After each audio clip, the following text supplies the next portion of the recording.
And today I say hello to Scott Antel, who is a partner with Bryan Cave Leighton Paisner. You are the head of hospitality there, and I find you in Dubai, I believe. Scott. I am, yes. I cover the Middle East, Africa, and my old stomping grounds for many years, which is Russia and the CIS. Great. And the occasional job helping with our UK office and elsewhere. Right. Scott, thank you so much. My hotels work and also a lot of food and beverage, restaurant franchise, hotel franchise. Thanks so much for joining us on PKF and Hotel Experts in Conversation with. Obviously, the legal landscape is busy changing with a situation that we've never had before. How would you describe, to get us into the groove of the discussion, how would you describe the situation, how it has developed over the past few weeks? Well, I'd say, I mean, there's work. I think it's early stages. There's certainly down the road going to be a lot of structured finance work, but not yet. There's certainly going to be a good deal of litigation, but not yet. I think for the most part, parties are trying to cooperate, which, you know, it's a lose-lose situation at the moment. Mm-hmm. So we were referring to this article I did, and, you know, everyone, the first week, everyone was asking about force majeure. Can we claim force majeure and get out of the contract? And, well, the answer is maybe. You have to look at the contract, but maybe not. And that's probably not the first thing to think of. If you try to void a contract in force majeure or something that, remember, these are long-term contracts, and if you try to just serve your own interests, your counterparty is going to have a long memory. The other thing is that the best thing to do? You're looking, hopefully, this is a short to medium-term issue we have here, and then it will stop and we'll get back to business. And do you want to spoil that relationship? And calling force majeure is probably not the thing to do. Can you restructure the contract? How can you cooperate? How can you retain your employee base? What can you do to help the owner in funding? Maybe, you know, tapping an FF&E reserve to handle payroll. All sorts of things one can look at, but you know, with the aim of, you know, long-term getting back into business. So there's that. There's been a good number of issues on, of course, employment. That's not my area, but just employment, because when people are taking either furloughs or payroll reductions or leave, and there are certain things that one has to do that legally. But for the most part, I'd say I think most of the operators and owners are cooperating. I think longer term, I think you're going to see a rebalancing of the risk, particularly in hotel management agreements.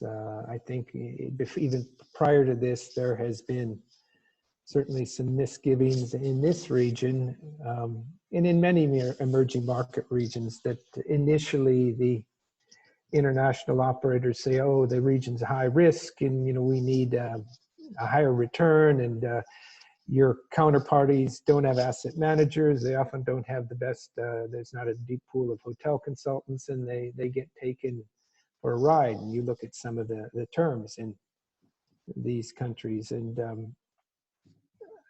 the sophistication has been improving. And I think after this, there is going to be a move to improve the terms and perhaps share a bit more risk, putting that with the operator.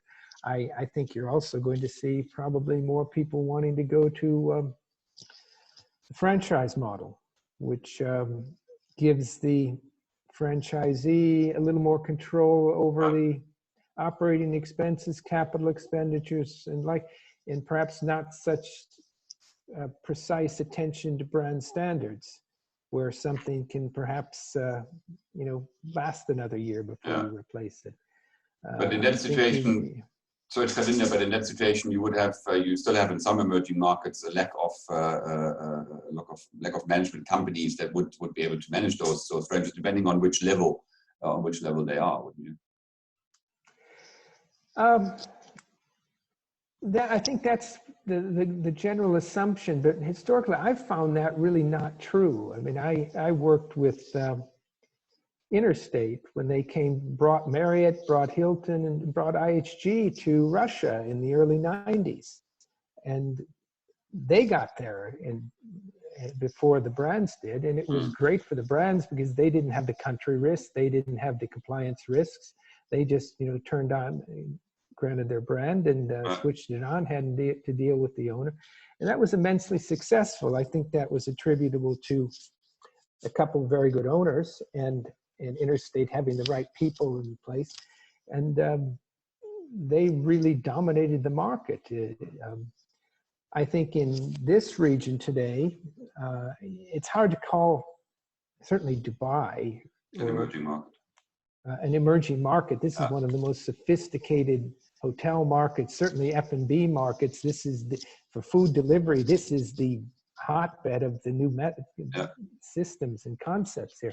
It's no longer, I'd say, an emerging market. Perhaps in the legal system it is. Perhaps in M&A transactions it is. But as far as hotel operations, there's a great deal of sophistication. You have numerous owners with multiple properties. I have a client, I mean, the man is just vertically integrated. He has his own construction company, his own design company.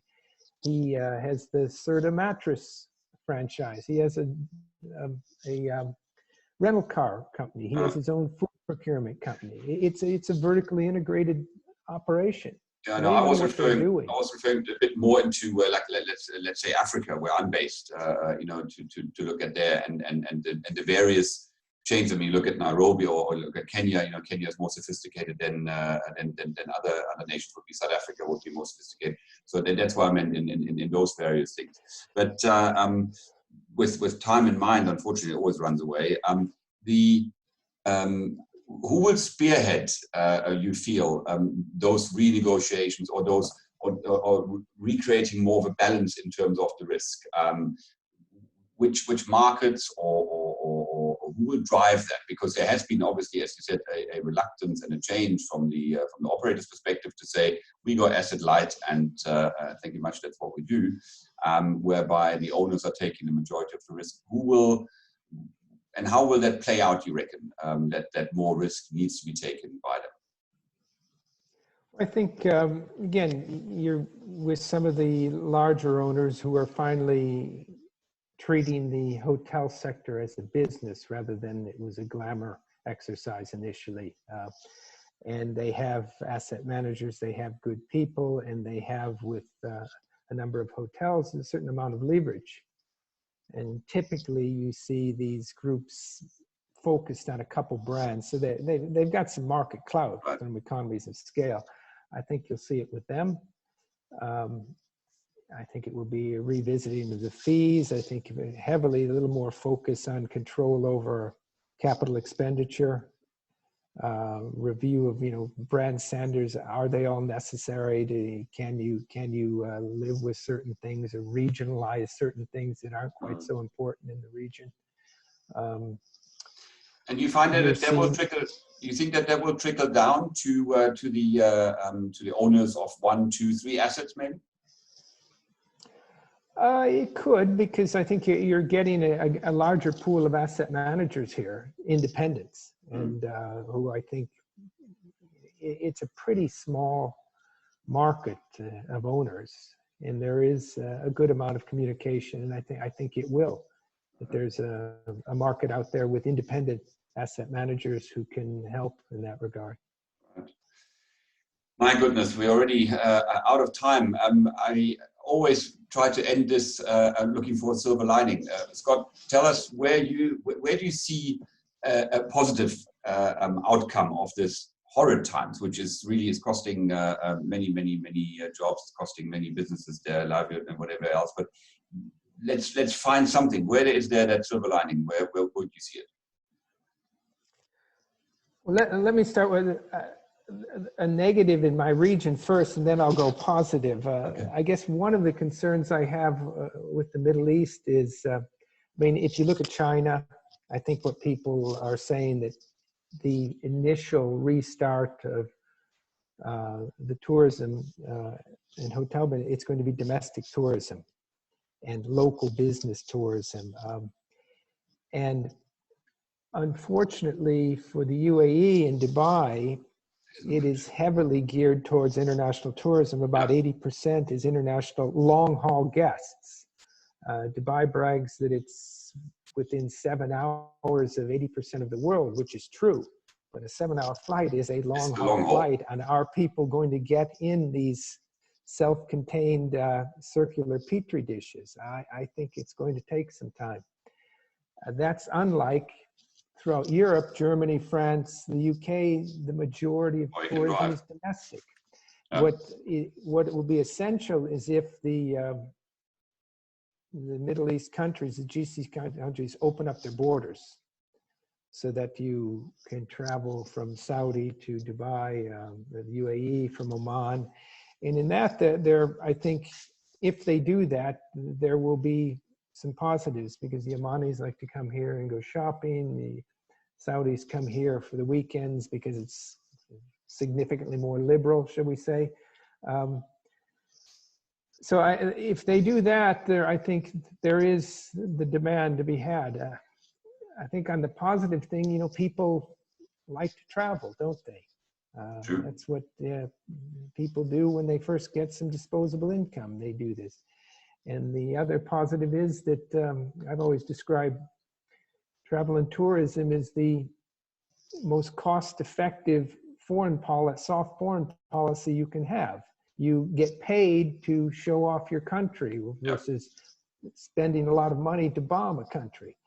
And I think the more we can do that and use that soft tourism, and hopefully that this everyone has suffered from this, and hopefully there's a little more respect of people's space and persons, that people may have engendered a little bit more decency towards one another. Let's hope. Well, let's hope that's the case. Scott, unfortunately, as I said, we're completely out of time. Thank you so much for your time. I really appreciate it. I send kind regards to Dubai. Stay well, and we'll hopefully chat very, very soon. And thanks to PKF for doing these, Nils. Thank you. Cheers. Take care.